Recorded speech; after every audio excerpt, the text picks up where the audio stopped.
Graça e paz, queridos. Como é bom quando nos rendemos diante do Senhor em atitude humilde, em atitude independente. Isso é maravilhoso. Como eu disse a vocês, hoje será uma noite especial, como todas as outras. Contudo, hoje será temática.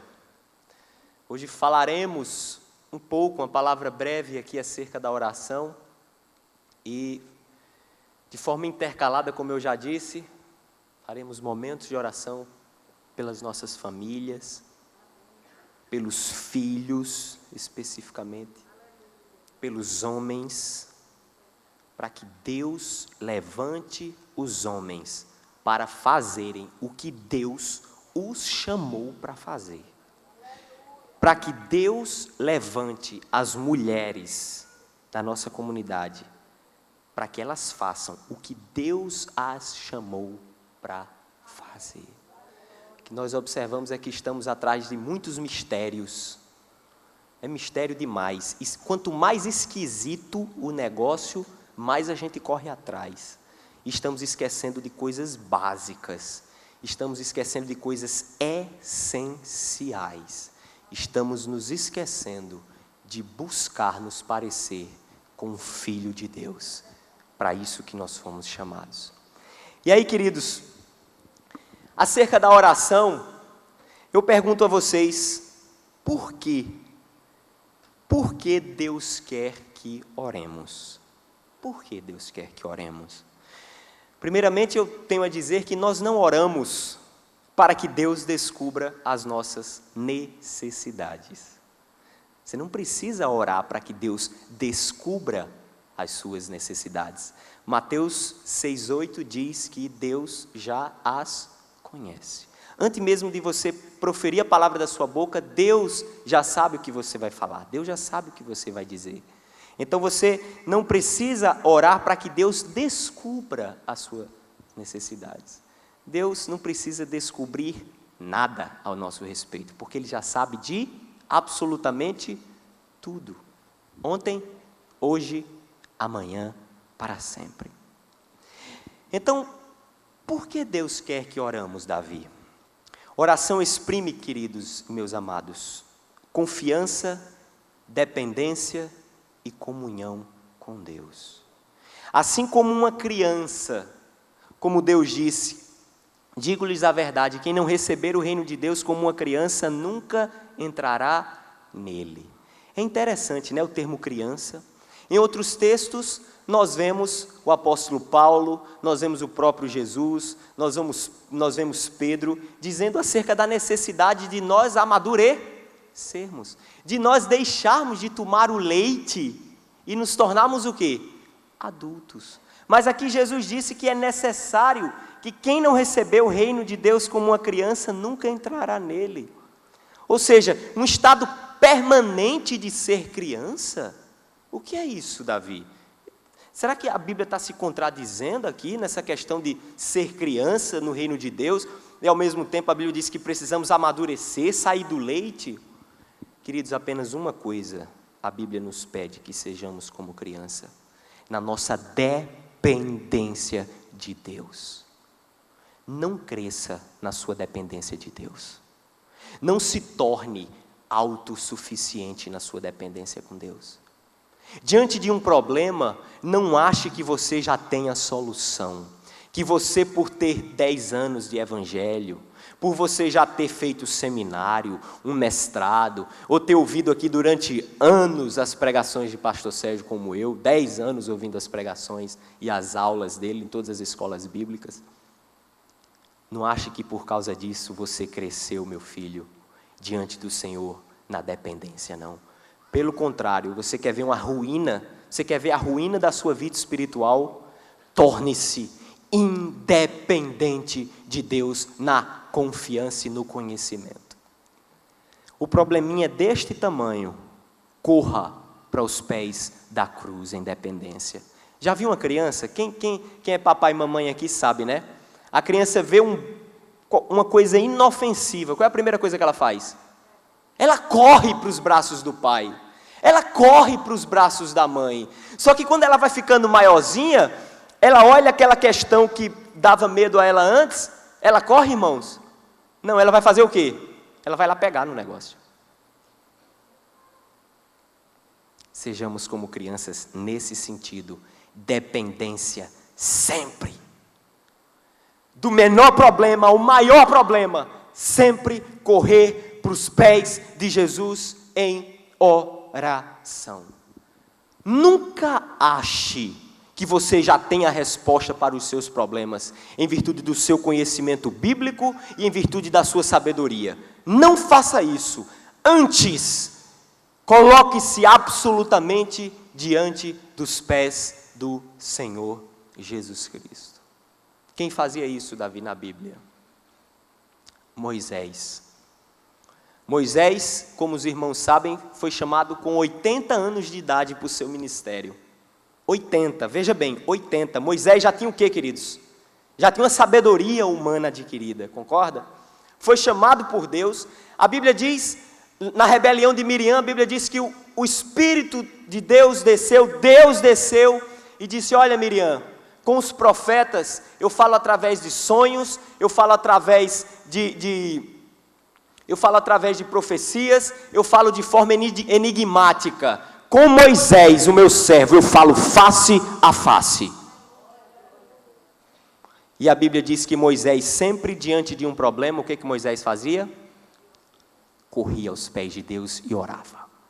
Moisés nunca dizia: Deus já falou comigo, eu sei como resolver esse problema, eu conheço, eu falo com Deus, Deus fala comigo face a face, eu não vou incomodar a Deus não para resolver esse problema. A primeira coisa que ele fazia era correr para os pés de Deus. Outro que fazia isso, Neemias. Minha esposa estava me contando hoje, ela está lendo o livro de Neemias e ela me disse isso. Ela disse: meu amor, chama minha atenção.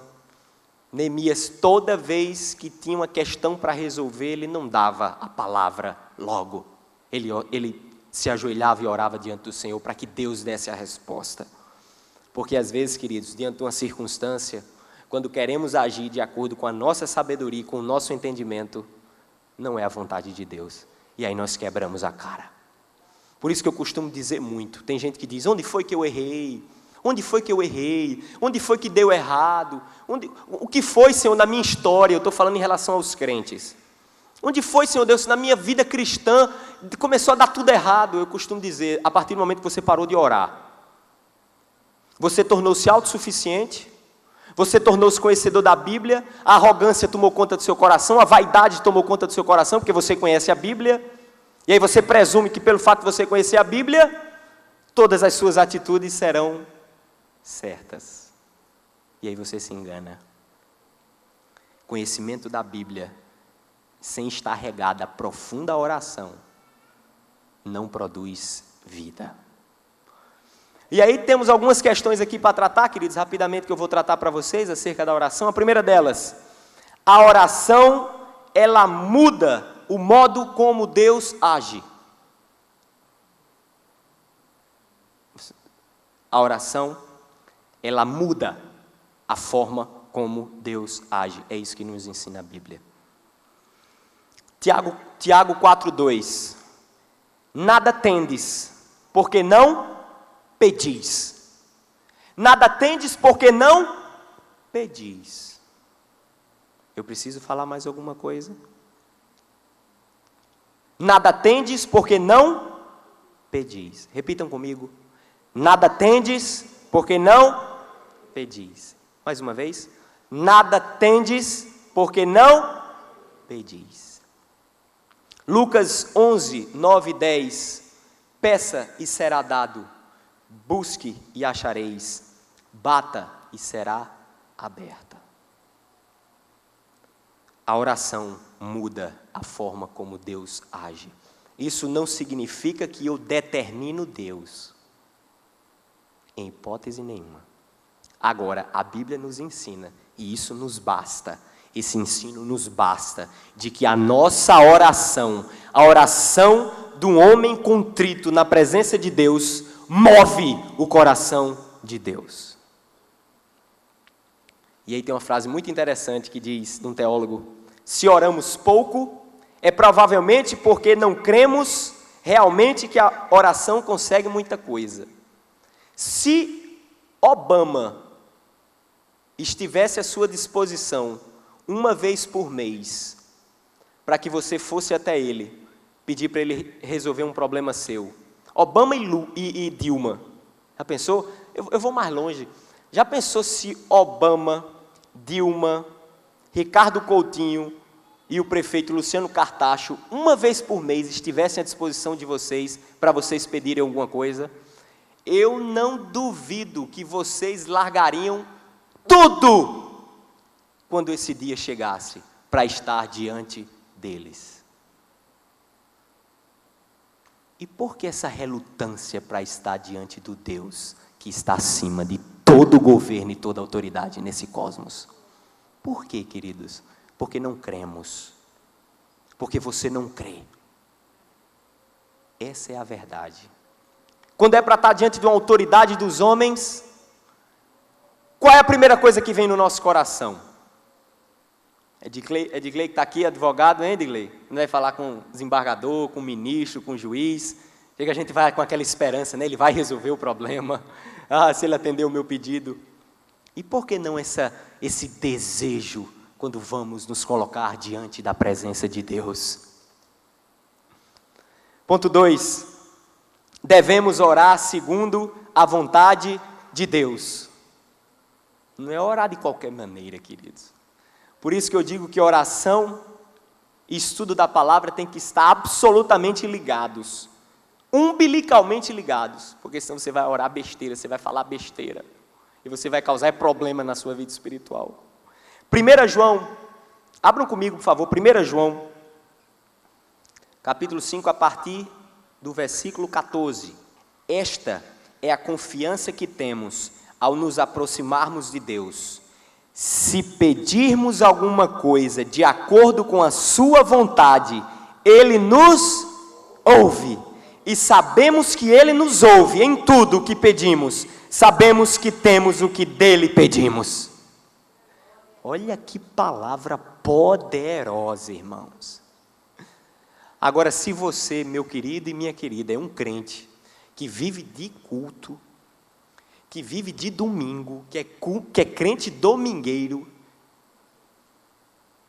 eu vou um pouco mais longe, você vem no domingo e na quarta, meu querido, você sempre vai viver num nível absolutamente raso de relacionamento da presença de Deus. Você nunca vai saber o que pedir, você nunca vai ter. Porque se você não conhecer Deus através da manifestação dEle, que é a sua palavra, como você vai orar? O que você vai pedir? Como você vai se portar? Como você vai se comportar? Como é que a sua oração vai ser direcionada? Se pedirmos alguma coisa de acordo com a sua vontade, Ele nos ouve. E se sabemos que Ele nos ouve em tudo o que pedimos, sabemos que temos o que dEle pedimos. Mateus 26, 39, a oração do Senhor, quando Ele pede para o Pai afastar o cálice dEle, o que Ele diz? Mas que não seja feita a minha vontade, mas a tua vontade. Terceiro ponto, obediência. Oração é um relacionamento com Deus pessoal. A oração é um relacionamento com Deus pessoal. Assim, o comportamento desobediente e insistente do homem será um obstáculo à sua oração. Não se engane não, meu querido. Esse evangelho com E minúsculo, essa porcaria que estão pregando por aí, de que você pode viver do jeito que você quer, de que você pode ter os desejos que você quiser, desde que você dê o seu dízimo, desde que você frequente a escola bíblica, desde que você vá à igreja e não haja transformação nenhuma de vida, tá beleza, tá maravilhoso. A forma como você se veste não importa, venha do jeito que você quiser para a igreja, o que você fala, os palavrões que saem da sua boca, não tem problema, meu querido. A forma de você lidar com os seus negócios, aliás, negócio é negócio, igreja é igreja, né? Negócio é negócio, igreja é igreja. A forma marido como você trata a sua esposa, a forma esposa como você trata o seu marido, a forma como você se submete diante de uma liderança instituída por Deus na sua vida? Ou você está achando que Deus não está vendo a sua rebeldia velada? Ou você acha que Deus não está vendo a rebeldia veladinha no seu coração, querido? Você acha que tudo isso passa desapercebido diante de Deus? A Bíblia diz que tudo isso é um obstáculo diante de Deus das nossas orações. Salmo 66. Abram, por favor, no Salmo 66. Salmo 66, a partir do versículo 16. Venham e ouçam, todos vocês que temem a Deus. Vou contar-lhes o que Ele fez por mim. A Ele clamei com os lábios, com a língua o exaltei. Se eu acalentasse o pecado no coração, o que está escrito, queridos? O Senhor não me ouviria, mas Deus me ouviu, deu atenção à oração que lhe dirigi. Louvado seja Deus, que não rejeitou minha oração, nem afastou de mim o seu amor. Olha o que diz o salmista, amado: se eu acalentasse o pecado no meu coração, o Senhor não me ouviria. Tem gente que deve estar dizendo: Davi, você está falando uma grande bobagem, porque se o pecado é um impedimento a Deus ouvir minha oração, quem na face da terra vai ser ouvido por Deus? O Salmo explicou aqui muito bem. Se eu acalentasse o pecado no meu coração. Deus não rejeita um coração contrito e quebrantado, meu irmão. Deus não rejeita um coração que busca todos os minutos da sua vida por pureza, santidade e limpeza no espírito na sua vida. Aqui está a diferença. É diferente daquele que vem para a igreja, um crente, que eu duvido um pouco, que seja de fato crente, e se deleita no pecado. Ele se deleita no pecado. Todos os dias da sua semana. O pecado é a alegria do seu coração. E ele não sente nenhum remorso. Ele sequer pede perdão nas suas orações. Aí, meu querido, você está acalentando o seu pecado. E sabe quando é que Deus está ouvindo as suas orações? Nunca. Nunca. Não está nem batendo nesse teto. Nem sai de dentro de você. Sai como um vento, um sopro, que se foi, que se acabou. Aí você anota 1 Pedro 3,7. Você só anota. Do mesmo modo vocês, maridos, me escutem. Do mesmo modo vocês, maridos, sejam sábios no convívio com suas mulheres e tratem-nas com honra. Maridos, sejam sábios no convívio com suas mulheres e tratem-nas com honra, como parte mais frágil e co-herdeiras do dom da graça da vida, de forma que não sejam interrompidas as suas orações. Eu li o Velho Testamento, agora estou no Novo Testamento. Maridão, se você não trata sua esposa com honra e com dignidade, meu querido, Deus não está ouvindo a sua oração, meu amado. Deus não está ouvindo a sua oração, é o que a Bíblia diz. 1 Pedro 3,12, porque os olhos do Senhor estão sobre os justos, e os seus ouvidos estão atentos à sua oração, mas o rosto do Senhor volta-se contra os que praticam o mal. É preciso, queridos, obediência. É preciso obediência e uma busca de santidade na presença de Deus. Eu costumo dizer uma coisa, me escuta. Limpo, puro, não é aquele que não se suja. Me escuta isso aqui. Puro não é aquele que não se suja, é o que se lava. Você está limpinho e cheirosinho não é porque você não se sujou, não. Você está limpinho e está cheirosinho porque você tomou um banho. Assim acontece no reino espiritual, meu amado. Você é limpo, você é puro, você é íntegro, você é justo aos olhos de Deus, não é porque você não peca, não é porque você se desvia da lei e desobedece, é porque você se lava na presença de Deus. É porque você se lava diante do Espírito Santo de Deus todos os dias. Isso te faz puro, isso te faz limpo, isso te santifica diante de Deus. Portanto, limpo não é o que não se suja, é o que se lava. Amém, queridos? Quarta questão, a necessidade de confissão de pecados. Como nós fizemos aqui, somos pecadores, queridos, e precisamos todos os dias, todos os minutos, todas as horas, estar relembrando a nossa mente e ao nosso coração os nossos pecados, as nossas transgressões, lutando contra esses desejos e pedindo a Deus perdão. Isso é o que, queridos? Limpeza. Isso é purificação. Não é à toa que Mateus 6,12, a oração do Pai Nosso, perdoa as nossas dívidas, assim como nós perdoamos os nossos ofensores. Quinto ponto, não vá com essa história de que eu oro no carro, Davi. Quando eu estou indo para o trabalho, eu oro. Quando eu estou lavando louça, eu oro. Continue fazendo isso. Continue orando no carro. Continue lavando louça. Continue orando na hora que você estiver malhando, ou estiver lendo um livro, ou estiver fazendo qualquer coisa.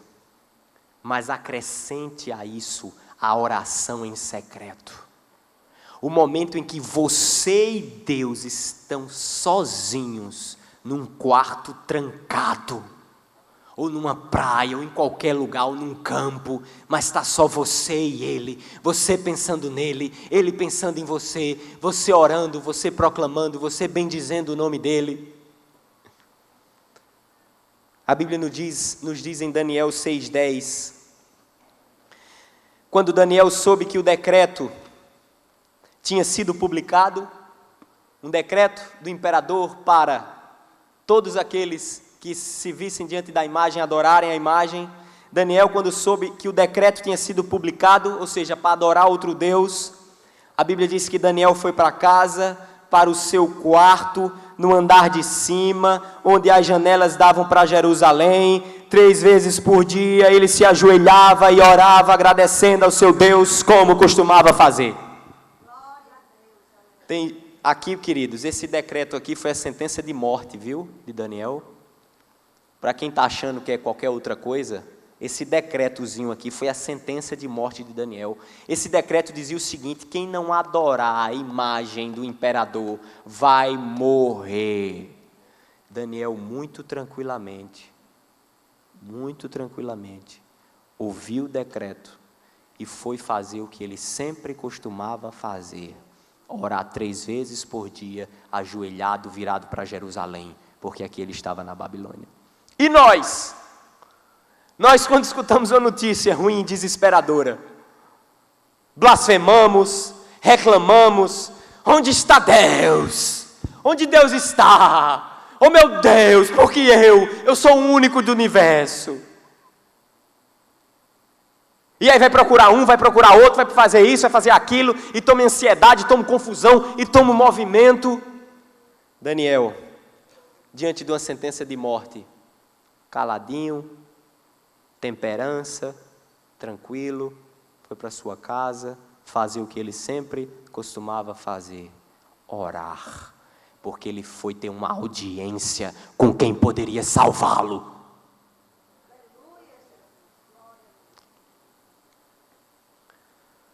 Lucas 5,16, mas Jesus retirava-se para lugares solitários e orava.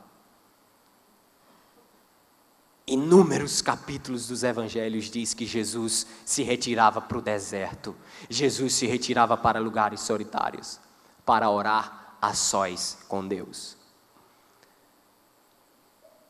E quando vocês orarem, diz o Senhor, não sejam como os hipócritas, Mateus 6, 5, 8. Eles gostam de ficar orando em pé nas sinagogas e nas esquinas, a fim de serem vistos pelos outros. Olha para mim. Tem gente que adora, aliás, tem gente que só ora quando está na igreja. E Deus está olhando, viu, irmão? Deus está olhando você que só ora quando vem para a igreja com oração bonita. Você que só ora quando está em grupo de oração, com oração bonita, para externar a sua vaidade. Para externar a sua vaidade. É isso que o Senhor está dizendo aqui. A gente acha que os fariseus hipócritas era só naquela época. Tem muito hoje, muito. Cidadão que só ora quando vem para a igreja. E a oração é linda, é maravilhosa. Mas em casa é incapaz de passar 30 segundos proferindo uma só palavra para Deus. Você é um hipócrita, meu querido. Porque é o que Jesus está dizendo de você. E se você tiver alguma coisa para reclamar, você reclama com Ele, não comigo. Arrependa-se, pare com isso. Comece a ter um momento de oração a sós na presença de Deus. Retire-se em secreto. Tem um pregador que diz uma coisa muito interessante. Por que tem gente que gosta de estudar mais a Bíblia do que orar? Por que tem pastor que gasta muito mais tempo, seminarista que gasta muito mais tempo lendo a Bíblia, lendo livros, comendo livros, e oram absolutamente nada? Praticamente não oram. Sabe por quê? Porque o conhecimento, ele mostra em cima de um púlpito. O conhecimento, ele mostra quando ele está com um microfone na mão. A oração em secreto ninguém vê. A oração em secreto ninguém vê. É por isso que Jesus disse, e os que fizerem isso, então, olha o que diz, mas quando você orar, vá para o seu quarto, feche a porta e ore a seu pai que está no secreto. Então seu pai, que vê no secreto, o recompensará. Estabeleci essas bases, eu estabeleci essas premissas, porque não tem como a gente orar sem conhecimento. Eu queria agora que você, quando orasse, colocasse no seu coração isso que eu acabei de dizer. A nossa oração deve expressar absoluta confiança, dependência e comunhão com Deus. A oração muda o modo como Deus age. Devemos orar segundo a vontade de Deus. Devemos ter uma vida em obediência. Devemos ter uma vida de busca em santidade. Devemos confessar os nossos pecados. Devemos orar a sós.